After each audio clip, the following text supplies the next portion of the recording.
Let's be honest. Um, those conversations about someone's performance, you know the ones, we need to talk about your performance. They can be tough, like walking through a minefield. But what if we could make them better, more productive, even positive? That's what we're going to look at today. Yeah. We're using this article, Empathy in Action, by Ravindra Sadaful, as a guide. That's a good one. It's so interesting how often we only look at the surface, Yeah. Missed deadlines, work quality dips. But to really help someone improve, don't we have to go deeper? Exactly. We need to understand the why behind the what. Right. The article uses Sarah as an example, Uh-huh. a marketing manager. She keeps missing deadlines. It'd be easy to think she's not organized or motivated. Right. But what if it's something else? That's where empathy has to come in. Right. Right away, from the very beginning. Put yourself in Sarah's shoes. Have you ever underperformed? I'm sure we all have. Yeah. Think back to when you weren't at your best. What was going on? Oh, yeah. It could be anything. A personal crisis, feeling overwhelmed, maybe even a new software system. So how do we bring empathy into the conversation? We don't just barge in with a list of everything they're doing wrong. Well, no, that just makes people defensive. Instead, think about starting with a question, an open-ended question, like, Sarah, I've noticed you've been having trouble meeting deadlines lately. Can you help me understand what's been happening? Yeah. Okay. That sounds so much better. Much less confrontational. You're inviting them to share, not just launching into a critique. You'd be surprised. People are often relieved to just explain what's happening. Once you've got that open communication going, then you can talk about the feedback. And that feedback can't just be, hey, I think you're not doing a great job. No, it can't. It has to be objective and constructive. That's why the article talks about getting input from different people, not just relying on your own opinion. So for Sarah, you might look at data. Right. Like how many of her projects she's completed on time, what her team members are saying, maybe even comments from clients. Exactly. That gives you a broader perspective. Yeah. Not only is the feedback more objective, but it also helps Sarah to see it's not just you. There's a pattern here. You have evidence. Like it takes the personal sting out of it a little. Yeah. But even when you have that clear feedback and it's objective, then there's figuring out how to move forward. That can be hard. And this is where we talk about expectations and goals. Not just any goals, smart goals, like the article says. I can already hear people groaning, thinking, ooh, not another acronym. Oh. But honestly, I think this is really helpful, especially when we're talking about improving performance. They give you a structure for clarity Right. and accountability. Right. So with Sarah, instead of just saying do better with deadlines, you'd be more specific, like over the next month, 90% of your projects need to be submitted on time. Yes. And you could even get more specific, like with weekly status updates sent to the team by Friday. And if there are any delays, we need to know at least 48 hours ahead of time. It's like you're giving a roadmap, not just pointing and hoping for the best. I like that. It also makes it a lot easier to see how things are progressing. Yeah. Which is the next big thing. Oh, right. So we don't just set the goals and forget about them. We have to measure if they're being met. The article talked about using both quantitative and qualitative measures. Right. What does that look like? Can you give some examples? So for Sarah, quantitative measures might be like what we just said. What percentage of her projects are delivered on time? How consistent is she with those status updates? Right. Qualitative measures could be more like, what's the feedback from her team on how she communicates? Or are the clients happy with the work she's doing? So it's about getting a full picture, not just relying on one thing. Exactly. And I guess that's where those check-in meetings are really important. They're crucial. Yeah. They give you a chance to see how things are going, celebrate any wins, and make changes if you need to. But we haven't talked about one really crucial element yet, and that's support. Okay, so we don't just point out the problems and set goals. Right. We actually have to help the person get there. This feels so different from the usual performance review. That feeling of dread. It is different. And the support you provide shows that you're committed to helping that employee succeed. It's not about punishment. It's about empowerment. So for Sarah, this might mean things like a time management course or a mentor, or even just giving her less work for a while so she can catch up. Exactly. Those are all great examples. And this is the piece that's often forgotten, even when people are trying to be more empathetic. It's like we're so focused on the problem and setting expectations that we forget about giving people the tools they need to improve. And without support, it's really hard to succeed. It's like sending someone on a journey with a map but no food or water. Okay, so we've talked about empathy, objective feedback, setting clear goals, and providing support. But there's one thing missing, and the article highlights it as being crucial: consequences. Yeah, this can be tough. But it's important to be honest about what could happen if things don't improve. Not in a threatening way, but in a way that helps the person to understand that this is serious. So not scaring someone into performing better, it's more about being upfront and transparent about what's at stake. The article gives this example something like, I want to be clear about how important it is to see improvement in these areas. If we don't see significant progress over the next 3 months, we may need to consider whether this is the right role for you. That's direct, but not mean.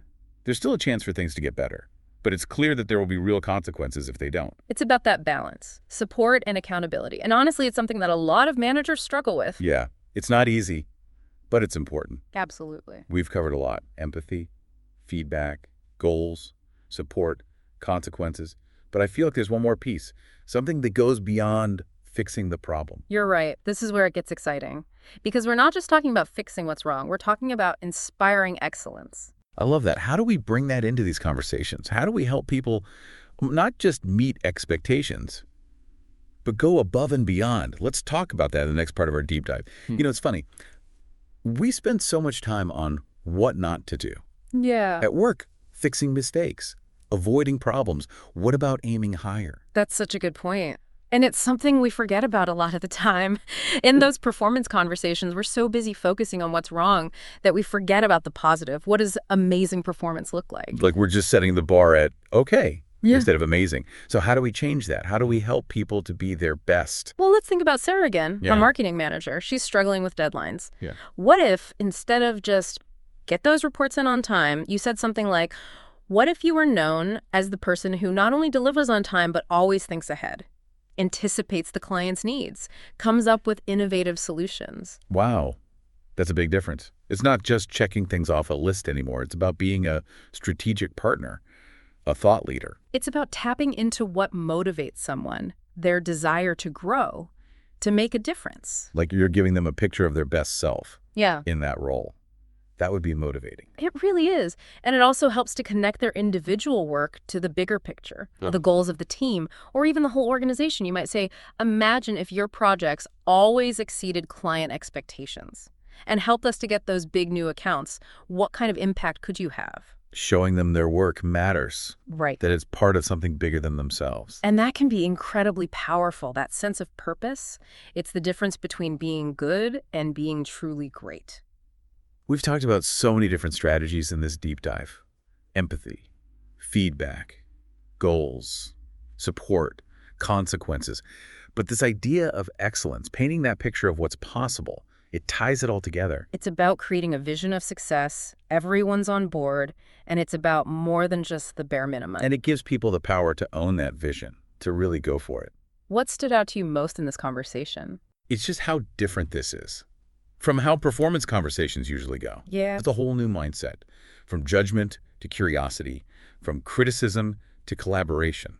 It's a big shift, and it can be tough to do, Okay. especially if you're used to a more traditional way of doing things. But it's worth it. So what about those listeners who are ready to give this a try? Yeah. Are there any practical tips Mm-hmm. for how to actually do this at work? Where do they start? I think the first thing is to really embrace that mindset shift. Okay. It's not about having a checklist or a script. It's about genuine empathy, really wanting to understand where the employee is coming from. So even before you sit down for the conversation, you're working on that, changing your own perspective. Ask yourself, what might this person be going through? What challenges are they facing? What are they good at? What do they want to achieve? Put yourself in their shoes. Right. And then during the conversation, be present. Really listen. Ask questions. Open-ended ones. Make it a conversation, not a lecture. Exactly. And once you've built that understanding, then you can start talking about the feedback. Goals, support. And that support might be different for everyone. Right. Someone might need more training. Someone else might need more regular check-ins. Or maybe they just need a little less on their plate for a while. Be flexible. Respond to what each individual needs. And remember, you're not just trying to fix a problem. You're helping someone to grow. This is all great. Mm-hmm. But what about those times when it doesn't work? What about the employees who just aren't receptive? That's a good question, and it's something we're going to talk about in the last part of our deep dive. Because even with the best intentions, there can be bumps in the road. All right, I'm interested. Let's move on to that last part and talk about those potential pitfalls. So we've talked a lot about this new approach, more empathetic, Mm. more empowering for those tough performance conversations. But let's be realistic. Even when we're trying our best, things don't always work out perfectly. That's true. It's like anything new. It takes time to learn. And even when you know the process there can still be surprises, challenges you didn't expect. So let's talk about those potential pitfalls. Okay. What are some common mistakes people make, even when they're trying to be empathetic and supportive? One big one is letting your emotions get in the way. It's easy to get frustrated, especially if you feel like you've had the same conversation 100 times and nothing's changed. You might slip back into that old way of thinking, Yeah. blaming and shaming, even if you don't mean to. And that just shuts everything down. The employee feels attacked, they get defensive, and then you can't have a productive conversation. So how do we avoid that trap? How do we stay calm and focused, even when it's hard? You need to be self-aware. Know your triggers. What are the situations or behaviors that really get to you? Once you know what they are, you can make a plan for how to manage those emotions. So like if you know you get impatient when someone's beating around the bush, That's- maybe you take a few deep breaths before you respond. Or if you start to get too critical, maybe you just cable the conversation. Come back to it later when you're feeling calmer. That's a great idea. It's also important to think about your body language. Yeah. Even if you're saying all the right things, if your tone is harsh or your body language is closed off, it's going to send the wrong message. Mixed signals. Yeah. Your words are saying, I'm here to help you. But your tone is saying, I'm really disappointed in you. Exactly. Everything needs to match. Your words, your tone, your Yeah. body language, they all need to be aligned with that message of empathy and support. Okay, so we've got emotional regulation. What else should we watch out for? Another common mistake is focusing on the person instead of the behavior. It's easy to start making judgments about their character or work ethic instead of sticking to the specific things they're doing that need to change. So don't say things like, you're lazy, or you obviously don't care about your work. Instead, focus on the facts. Like, I've noticed you've missed several deadlines recently, or the quality of your work on this last project wasn't up to our usual standards. Stick to what you can observe. Be descriptive, not judgmental. That small change can make a big difference in how the feedback is received. They're less likely to feel attacked Right. and more open to what you're saying. And it keeps the conversation focused on solutions, not blame. It's all about framing, Yeah. isn't it? It is. Framing the conversation in a way that's helpful, not harmful. And that leads us to another pitfall. Not being specific enough. You can't just say, you need to do better. Right, because then they're just thinking, okay, but how? What exactly do I need to change? You have to be clear about your expectations and how they can meet them. So instead of improve your communication, you might say, I need you to start sending weekly status updates to the team and let me know if there are any potential delays, at least 48 hours ahead of time. Perfect. It's specific, it's measurable, and it gives them a clear path to follow. Like those SMART goals we talked about. It's about giving clear directions, not just criticism. And it's about working together as partners, not a boss and a subordinate. You're both trying to find solutions. It seems like this whole approach is really about changing the power dynamic in these conversations. It's not about the manager being in control. It's more about open communication and collaboration. I think you're right. And that's what makes this approach so effective. When people feel heard and respected, they're more likely to be open to feedback. And they're more likely to want to improve. It's about giving them the power to take charge of their own performance. This has been such a great conversation. I hope our listeners are feeling inspired to try some of these strategies. Me too. Before we wrap up, any final words of wisdom for when things get tough? Just remember, you don't have to be perfect. It's okay to make mistakes, especially when you're first starting out. The important thing is to keep that mindset of empathy and growth. Approaching these conversations with curiosity, compassion, and wanting to help people be their best. That's a great goal for any leader. Thanks for joining us on this deep dive.